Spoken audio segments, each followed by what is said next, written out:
সেই নবান্ন অভিযান রুখতে পুলিশকে দিয়ে যে নির্মম অত্যাচার করা হয়েছে এবং শুধু অত্যাচার জল কামান তাই নয়, আজকে তাদেরকে অবৈধভাবে ধরে নিয়ে গিয়ে বিভিন্ন বেআইনি ধারা দিয়ে তাদেরকে আটক করে রাখা হয়েছে। তাদের মুক্তি এবং এই যে অন্যায় তার বিরুদ্ধে আমাদের রাজ্য সভাপতি মাননীয় সুকান্ত মজুমদার 12 ঘন্টার যে বন্ধ ডেকেছিলেন।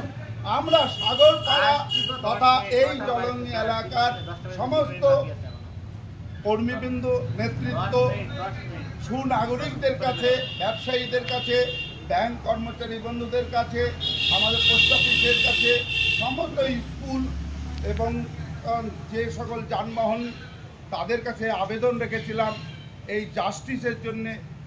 আপনারা অন্তত আজকের এই বন্ধকে সমর্থন করুন। তারা নৈতিকভাবে সমর্থন করে আজ তাই আমরা সাগরপাড়ার ব্যবসায়ী, ব্যাংক কর্মচারী এবং সমস্ত স্তরের শুভবুদ্ধি সম্পন্ন মানুষদেরকে ধন্যবাদ জানাচ্ছি এই বন্ধকে সফল করার জন্য। সফল মনে করছেন? একদম 100% সফল। আপনারা নিজেরা দেখুন, দেখলেই বুঝতে পারবেন যে সাগরপাড়ায় একদম 100% বন্ধ সফল। আমার নাম নবকুমার সরকার, আমি ভারতীয় জনতা কিষাণ মোর্চা রাজ্য কমিটির সদস্য।